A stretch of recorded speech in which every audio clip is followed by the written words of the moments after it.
So guys, I'm finally going to be talking about digital IDs here on the channel. I wasn't sure whether to make this video, but I wanted to come out and say my piece on it. As a British patriot myself, this has kind of struck my very core of my being. I'm completely against this. I will not be using this. I'm refusing it point blank. Obviously, Keir Starmer came out about a week ago at the Labour conference. He confirmed that it's going to be made mandatory for every UK citizen. And that is why today I am announcing this government will make a new free of charge digital ID mandatory for the right to work by the end of this Parliament. Let me spell that out. You will not be able to work in the United Kingdom if you do not have digital ID. To be using digital ID by the end of this Parliament, so within the next 4 years or so. But, I mean, it hasn't been implemented yet. We've still got time to organise, to band together, to tell the government we will not accept this. We do not live in North Korea. We live in the United Kingdom. We fought for our freedom. We fought with the blood of our ancestors. We went into 2 major world wars. Millions of our ancestors, fought, died, and for the freedoms and the liberty that we have in this country. And we will not lay down. We will not be walked over. We will not accept being chained to a digital system that tracks our carbon footprint, that gives us a social credit score, tells us how many times a year we can go on holiday, the food that we can eat, restricts our bank accounts based on what the government's net zero agenda is, or whatever the government wants to do. We will not lay down, we will not accept it, and that's kind of my opening speech anyway. But anyway, regardless of all that and what I think about it, let's start jumping into some of these X posts. Let's take a look at the government's response to the petition that was put out about IDs. There was almost 3 million signatures on this petition. The government, I believe it was like yesterday or in the last 24 hours, have come out with their response, basically ignoring all the signatures. They don't care about the electorate's basically opinions about this. Your opinions mean nothing. Even though they govern over us and they're supposed to be by the people for the people, they're absolutely not. They're only in it for themselves. But regardless, again, let's jump in and see what's going on with this petition here. Let's dive into this X post. This comes to us from Concerned Citizen. By the way, if you want to stay up to date with things that are going on in the UK, follow this person here, Concerned Citizen. They put out some really great information regarding what's going on here in the United Kingdom. So, the UK government responds to the petition to stop digital ID, which quickly amassed over 2.75 million signatures in record time. Yeah, I've never seen a petition garner this many signatures. I've never seen it before. The government response, we will introduce digital ID anyway. Yeah, so they've basically just ignored everyone. I mean, nearly 3 million of the citizens have signed this petition, and the government, don't worry about it. We're gonna do it anyway. Your thoughts, your opinions, they don't matter. We're governing you, but we're not going to listen to anything that you say. We're not going to come out and address any of your concerns. We're just going to push ahead with it anyway because it's our agenda and we're going to force it on you and there's nothing you can do about it. That's basically what their response is here. So, this isn't a democracy, nobody voted for it, digital ID wasn't in the manifesto. Yeah, so when Labour came into power, obviously they put forward a manifesto before they were elected, working out the key points of what they're going to do once they get into government. And where was digital ID in the manifesto? Nowhere to be seen. Has it been voted on in Parliament? No, it hasn't. Has there been any kind of nationwide debate on this? No, there hasn't. They're just going ahead with it. They don't care. They don't want to debate it. They don't want a discussion. They don't want to talk about it. They just want to implement it and they don't want to hear you whine about it. That's basically what's happening here. So this isn't democracy. Nobody voted for it. Digital ID wasn't in the manifesto, like we just said. This is an absolute in-your-face tyranny, and Keir Starmer is a dictator managing a dictatorship. Absolutely he is. When you implement your own rule over your people without any debate, without any of the democracy, without any of the democratic things that are in place to vote for or against this with the citizens or in Parliament, when you just go ahead and implement something without, addressing any concerns or without voting on it, absolutely that falls under a dictatorship. So this is basically what the government responded with. So Parliament will consider this for a debate if it gains more than 100,000 signatures. Obviously it gained nearly 3 million. So we're waiting 11 days for a debate. So apparently there's going to be a debate in Parliament about this, although they might not bother doing it. Who knows at this point? They can do whatever they want. The government did respond. So they responded on the 2nd, which was a couple of days ago. They said, quote, "We will introduce digital ID within this Parliament the next 4 years to help tackle illegal migration." It has no effect on illegal migration coming into this country. Illegal migrants coming across the English Channel on boats, are they actually going to care that digital ID has been implemented? Is it going to stop them? Is it going to stop illegal employers employing illegal migrants? No, it's not. They don't do any checks anyway. They just employ illegal migrants, and having this digital ID system in place isn't going to stop illegal employment of migrants. It's just not. It's absolutely crazy. It's under the illusion that it's for your safety and convenience, and it's, you know, people see right through it. It's just a bunch of BS. Making accessing government services easier and enable wider efficiencies. We will consult on details soon. I bet you will. Okay, so that's basically the government ignoring the petition there with nearly 3 million signatures. Okay, with that down, let's move on to this. So, Free by the Sea. They say, overnight, I received this email telling me that the government is going to ignore a whopping 2.75 million citizens. We signed a petition saying, do not introduce digital ID. And the government's first response was, we will introduce digital ID. They're not listening. They're not debating. This massive change to how the country runs was not in the manifesto.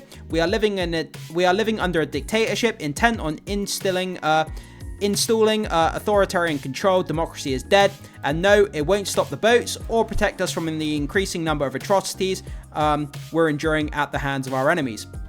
So yeah, this is a lot of people's sentiment out there. They feel that the government just wants open borders. They want to basically replace our citizens with these migrants coming from these different countries.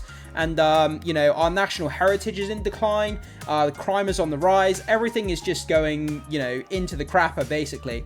The government doesn't seem to be doing anything about it. And implementing this digital ID under safety concerns and under efficiency concerns, it's going to have no impact whatsoever. But the thing that worries me is that a large amount of the population are going to fall for it. I mean, when it came to the COVID passports, there was a lot of people that just went along with it for an easy life. They didn't fight back. They didn't care. And I fear that the same thing may happen here. Okay, so from Illuminati bot, Dutch political commentator, Eva, I'm not even going to try and pronounce that second name, on the WEF's plan to impose personal carbon allowance connected digital ID under the guise of tackling the imaginary climate crisis. So let's see what she had to say here. Digital identity is not just a passport that you will have on your iPhone in a digital form. It entails just about everything the government would like to know about you. And yesterday in a Dutch... Yeah, this is the thing, guys. So it starts off, it's easy, it's efficient, it's only for working, it's only for illegal migration. That's what they're going to tell you. It's easy to use. It's just to make sure that you can work here in the UK if you're a citizen. And then next thing you know, oh, wait a minute, there's an update to the app. Now you can add your banking to it. Oh, wait a minute, there's another update. Now you can add your medical services to it. Oh, there's an update. Now you can add your shopping on there. And before you know it, the government can then switch off different parts of the app where, you know, oh, this week you can only buy a certain amount of meat because of your carbon allowance, or, you know, you can only withdraw so much money this week because, you know, we deem that it's a safety risk if you take out too much money of your bank account in one go. You know, you can only book a doctor's appointment if we deem it feasible. You know, and they start implementing all these measures, and it's a slow kind of descent into more kind of chaos that the government is going to implement with this kind of digital ID here. Media, we saw a perfect example of what it could entail in the near future. We had the CEO of one of the largest Dutch banks say, why don't we start with a personal carbon credit? Oh. Personal carbon credit. For those of you who don't know much about what a carbon credit is, basically carbon credit, it's all about, you know, how much your activity has a detriment to to basically the environment. Everything you do uses carbon. The amount of electricity you use, running a computer, running a camera, you know, driving your car. pretty much everything has a carbon footprint to it in modern life, I would say. Any electricity, any car, any vehicle, whatever it may be. So implementing a carbon footprint also is the amount of meat that you buy. If you eat like 5 kilograms of meat a week, obviously a factory somewhere had to produce that meat, that 5 kilograms of meat, so that meat has a carbon footprint in it of itself. So if they introduced a carbon footprint, it will basically a carbon credit system. It would basically say, so every week you can only drive X amount of miles, you can only buy certain products, because once you go over that carbon allowance, you can no longer buy these products, you can no longer drive your car any further because your impact on the environment has been too big. Obviously with governments around the world and their net zero agenda is off the chart. It's crazy what they're expecting, and this carbon allowance would just be the end of it. Like, we would absolutely be screwed. We'd be in digital enslavement, and it would just be the beginning of the end, if not the actual totality of the end. But let's keep going here. Wallet, she called it, actually. Yeah. So right in line with the plans that the World Economic Forum people have for us. And she said it in a way that was particularly funny. She said, well, if everyone gets an individual personal carbon credit, why don't we make it so that rich people who, for example, want to go on holiday a little too often can buy personal carbon credit from other people who, for example, can't afford buying plane tickets or eating meat too often. So we can that way... There we go. So the rich benefit from that system as well, the carbon credit system. So for example, say I've got 10,000 carbon credits, but I'm not going on holiday this year because I can't afford it. So a rich person who's got loads of money, they can buy my carbon credits. So if I don't take a vacation or a holiday this year, they can basically buy my carbon credits from me, so they can go on extra holidays that I can't afford. And this crazy system of buying carbon credits from other people, the rich get to go on loads of holidays, they buy all their carbon credits off the poor people who can't afford to go anywhere. And you see how this kind of disparity between the rich and the working class or the lower class people, you see how that kind of divide in society would get even bigger. And it's just a recipe for disaster, it really is.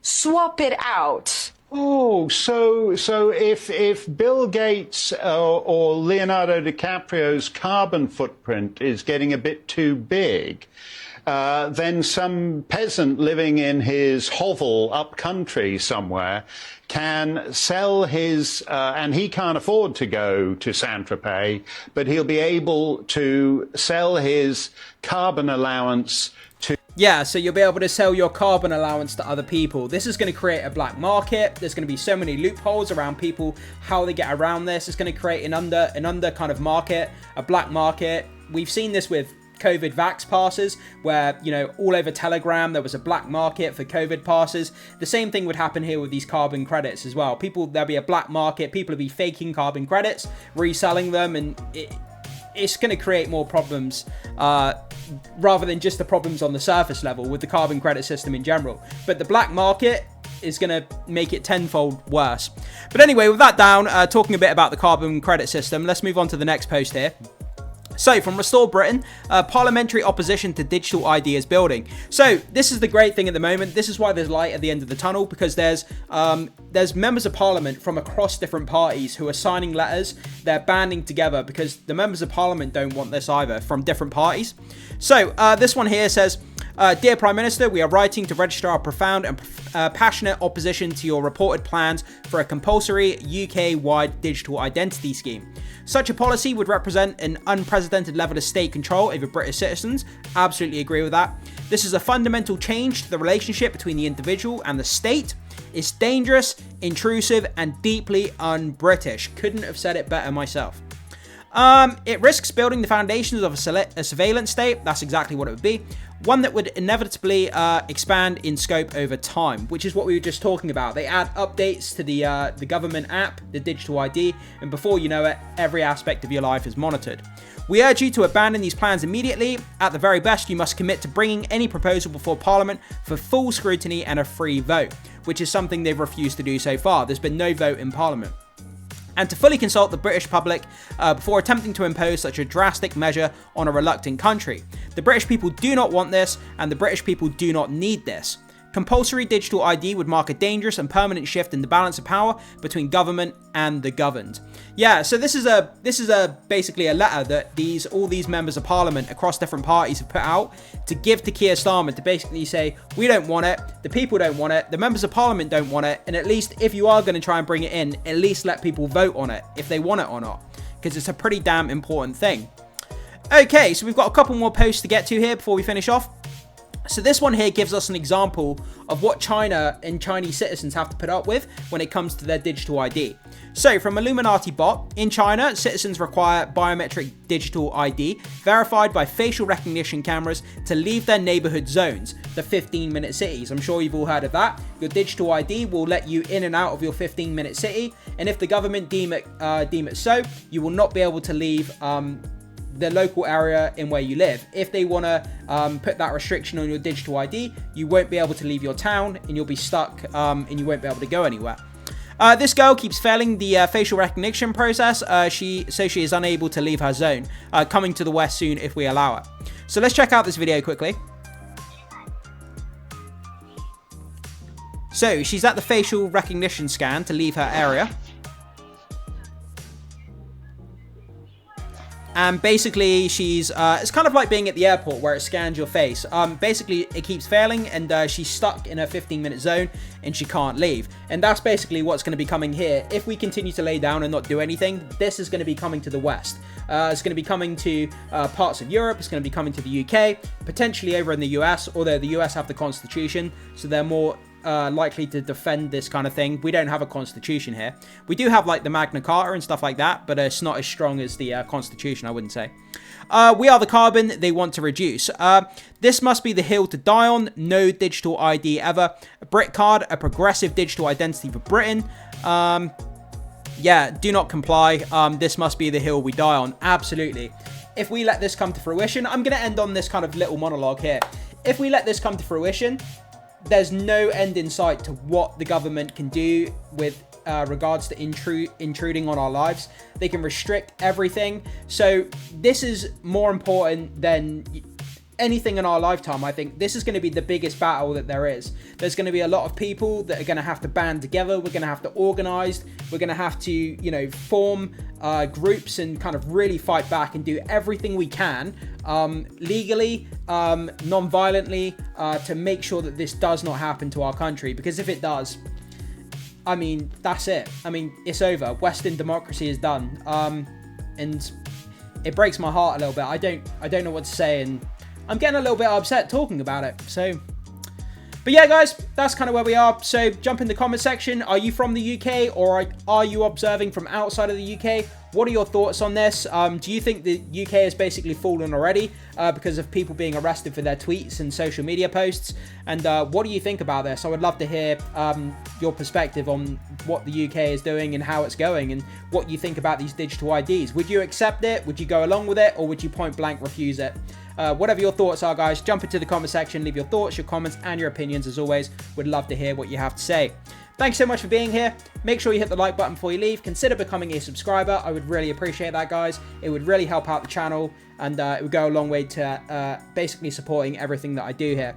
And most importantly, hit the notification bell so you don't miss out on any new content coming to the channel in the near future as well. And with all that down, I will see you guys in the very next video.